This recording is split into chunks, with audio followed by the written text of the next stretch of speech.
Então, estamos aqui com a graça de Deus nesta noite e coube a mim apresentar então o tema desta noite.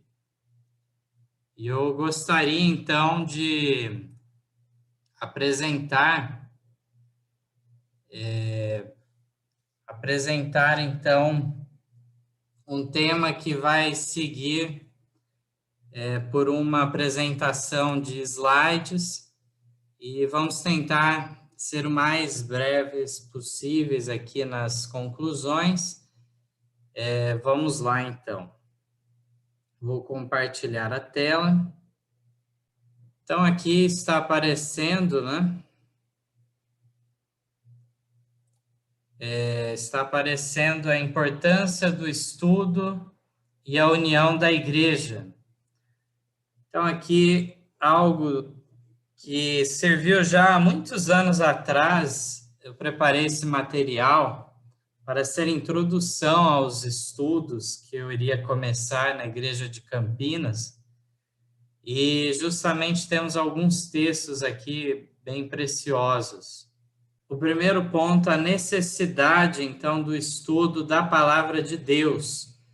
Ellen White, então, escreve sobre isso de maneira bem significativa nos Testemunhos para a Igreja, volume 4, página 399. Ela também, esse texto dela está no Seleto, um texto bastante significativo que nos revela, então, o seguinte: os que abraçam a verdade devem buscar uma clara compreensão das Escrituras e um conhecimento experimental do Salvador vivo. O intelecto precisa ser cultivado, a memória exercitada.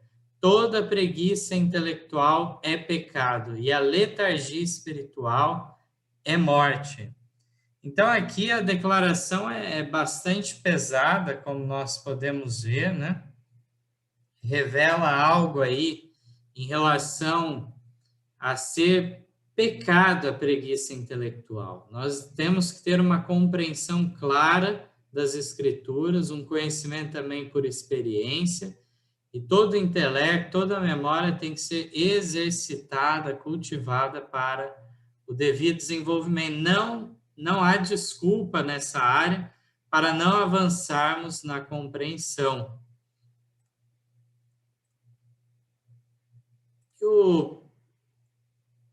E justamente o apóstolo Paulo fala da unidade da igreja em 1 Coríntios 1:10.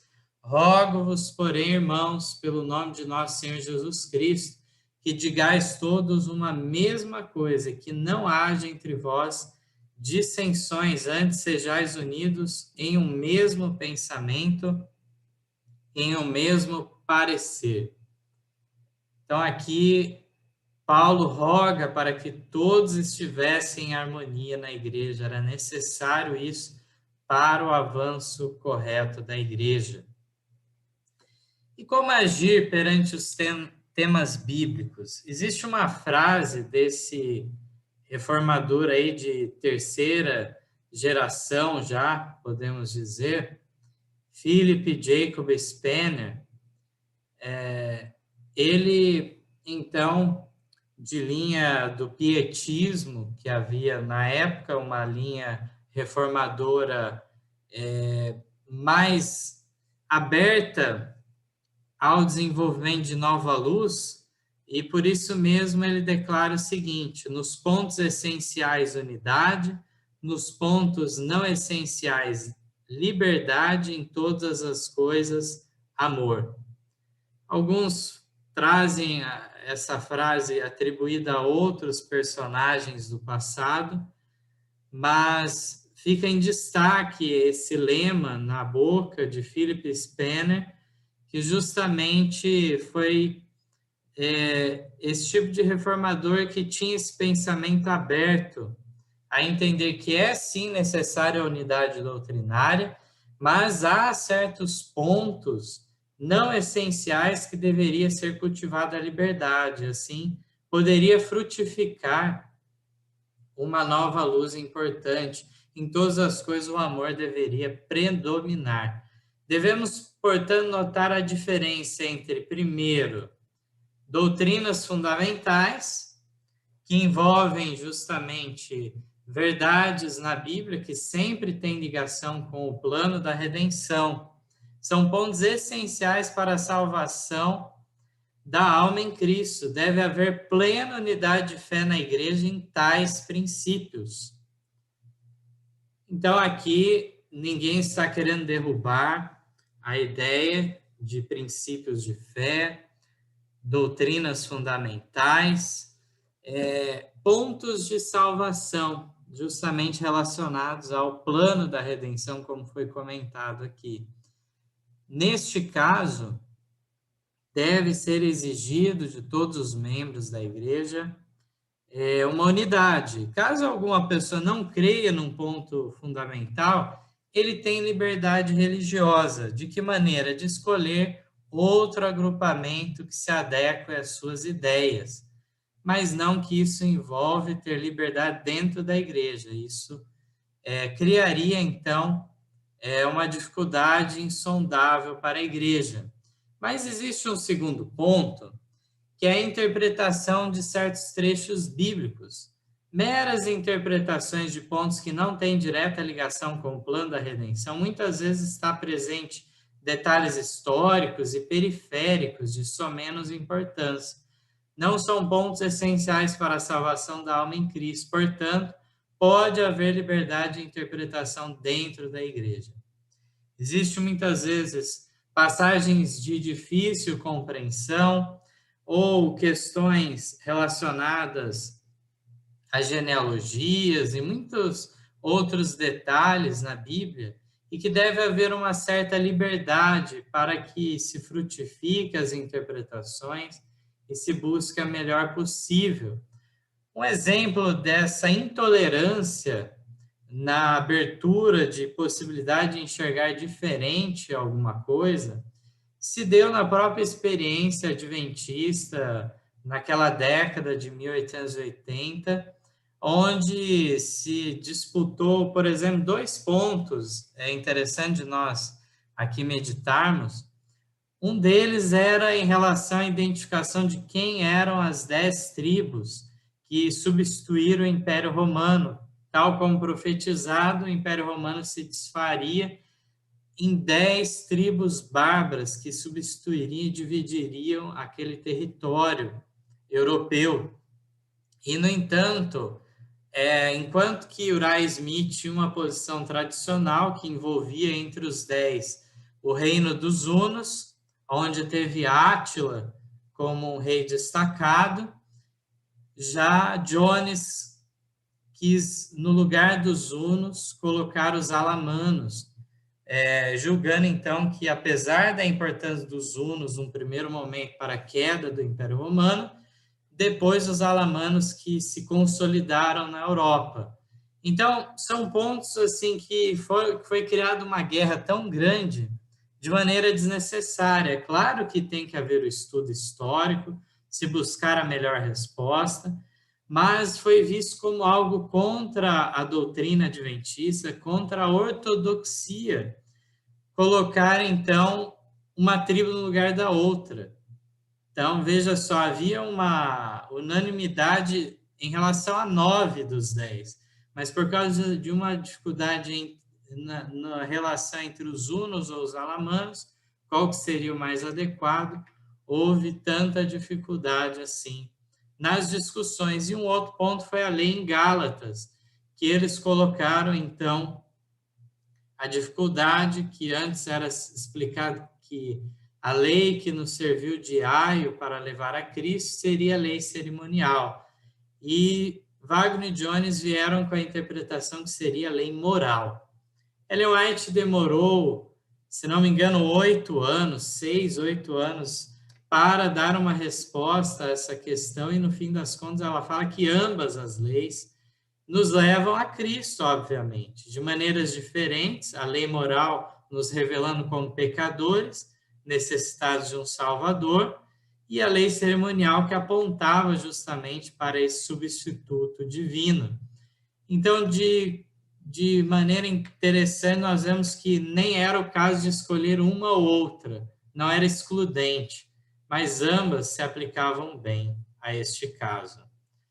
Então, fica para nós essa noção, então, que os membros devem exercitar o amor cristão para com seus irmãos de fé nas doutrinas fundamentais e serem tolerantes quando forem estudadas certas passagens bíblicas em que há divergência em detalhes que não envolvem diretamente fundamentos da fé.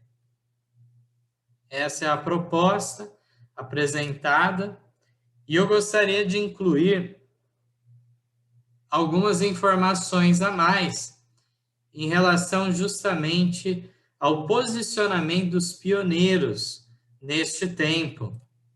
Então, primeiramente, Tiago White nós temos como alguém que é defensor dessas ideias, ele explicando, segundo a Pedro 1,12, que lemos antes da oração, ele declara assim, que no tempo de Pedro havia uma verdade presente, ou verdade aplicável àquele tempo. A igreja sempre teve uma verdade presente. A verdade presente agora é aquela que mostra nosso dever presente e a atitude correta para nós que estamos prestes a testemunhar o tempo de angústia. Então, nós vemos aqui nessa colocação feita justamente em relação ao fato de que, além de doutrinas fundamentais que devemos destacar, temos também as verdades presentes, que recebem um destaque a mais, por elas falarem sobre alguma necessidade do tempo presente especial. Ellen White, na Assembleia Geral de Minneapolis, em 1888, expôs de uma forma bem prática a dinâmica da verdade presente. Olha só que interessante o que ela declara. Aquilo que Deus dá a seus servos para falar hoje pode não ter sido a verdade presente de 20 anos atrás, mas trata-se da mensagem do Senhor para este tempo. Então, na realidade, pode alguém dizer assim, mas os grandes homens do passado não viram esse ponto que está sendo trazido agora, então ele não é tão importante. Os pioneiros da obra de reforma do século XVI não viram, os pioneiros da obra adventista, os pioneiros da obra reformista não viram, e de repente, por conta disso, alguns julgam de menor importância. Não entendem, então, como Ellen White colocou, que aquilo que 20 anos atrás pode não ter sido uma verdade presente, pode ser justamente a mensagem devida neste tempo. Foi o caso, então, da experiência que eles estavam passando, da necessidade de eles compreenderem a justificação pela fé manifesta na obediência dos mandamentos, de uma maneira equilibrada, fé e obras, lei e evangelho. Sobre a questão de correção de erros doutrinários, temos um comentário curioso de um pioneiro. Ellen White relata: o irmão J.N. Andrews, com profunda emoção, exclamou: trocaria 1000 erros por uma verdade.